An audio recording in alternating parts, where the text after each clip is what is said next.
আপনি নিজে যদি কখনো বিয়ে করেন, হ্যাঁ, একটা ভুল কখনো করবেন না। ভুলটা কি হচ্ছে, সবার আগে চেয়ারম্যান মেম্বারকে আগে দাওয়াত করবেন। সবার আগে চেয়ারম্যান মেম্বার আছে না, ওদেরকে আগে দাওয়াত করবেন। না, আমি লেভেলে আসি, ঘুষ খাওয়ার সুযোগ নেই, ঘুষ খাইতে আসি না।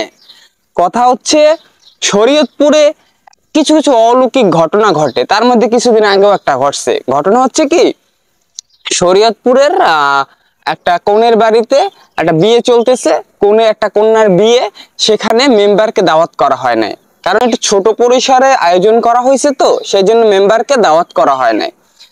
কেন দাওয়াত করা হয় নাই, সেই জন্য মেম্বারে এবং মেম্বারের সাথে তার দলমল নিয়ে কন্যার বাড়িতে হামলা করে, ককটেল ফাটায় এবং কন্যার বাড়িতে যে মেহমান আসে গাড়ি ঘোড়া নিয়ে, সেই গাড়ি ঘোড়া ভাঙচুর করে, ঘরের গ্লাস গ্লাস ভাঙচুর করে, যে রান্না করার জন্য যে খাবার দাবার ছিল, ঠিক আছে, মাংস টাংস যাচ্ছিল, সবকিছু মাটিতে ফালাইয়ে দেয়।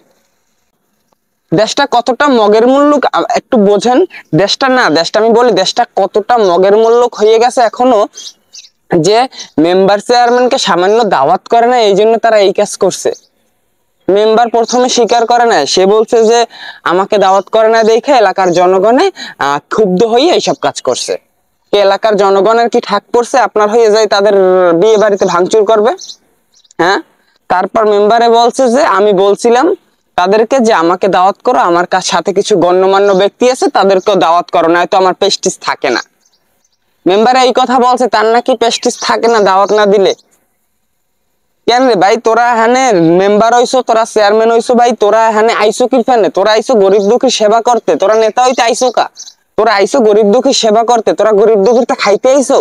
আর খা তোরা ভালো কথা, আর এখানে খাইতে না পারলে তোরা এখানে ভাঙচুর করবি গরিব দুঃখীর উপরে? হ্যাঁ, না তোগো আক্কেল জ্ঞান কতটুকু আমি বুঝি না। তোরা আইসো নেতা হইতে, হ্যাঁ, তোরা আরো ফান্নে তোরা কাম করবি, জাগুলাকে তোরা মিলেমিশে তোরা হ্যাগোটা দেখবি, হ্যাঁ ভালো আছে কিনা হেইটা দেখবি, তোরা হ্যাগোটাই খাইতে আইসো। আর খাইতে পারো না দেখি হ্যাগো ভাঙচুর করবি তোরা। তোকে দাওয়াত না দিলে প্রেস্টিজ যায় না। আমি লেভেলে আসি, এখানে ঘুষ খাওয়ার সুযোগ নাই। সে সে প্রায় 30-40 জন কিশোর গ্যাংয়ের পোলাপান লইয়ে যাইয়ে বিয়ে বাড়িতে ভাঙচুর করে। আর ভাঙচুর যে করে, পোলাপানের হাতে কি ছিল ভাই রে ভাই, হ্যাঁ আহানে কইলে ঝামেলা আছে ভাই, গায়েব হয়ে যাইতে পারি। হাতে ছিল ককটেল, দাও, চাপাতি, রামদা, আরো নানান রকম জখম করার মতো জিনিসপত্র।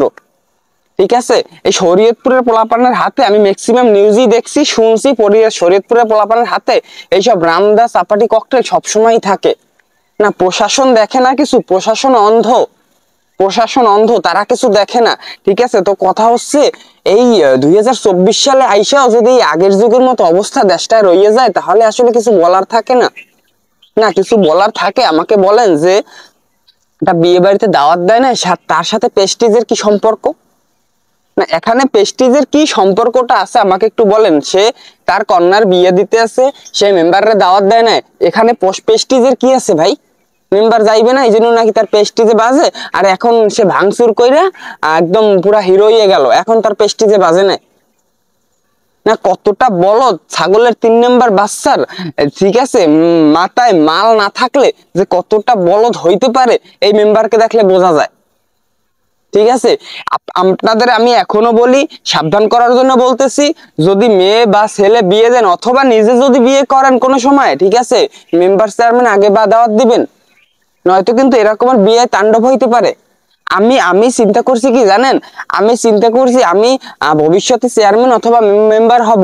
ঠিক আছে, আমাকে যে যে দাওয়াত দেবে না, আমি তার উপরে এরকম হামলা করব। প্রশাসন তো কিছু দেখেই না, তো আমারও বা কি করবে? এই হচ্ছে অবস্থা। দেশটা কতটা মগের মুল্লুক হয়ে গেছে আপনারাই একটু বলেন। ঠিক আছে, তা তোরা খা, তোরা চেয়ারম্যান মেম্বার মিলিয়ে খা, তোরা গুন্ডা, তোরা এত পারো, প্রশাসন তোকে পকেটে থাকে, ঠিক আছে বুঝলাম, তোরাই খা, আমরা আর কথা কমু না। সবাই ভালো থাকবেন, আল্লাহ হাফেজ।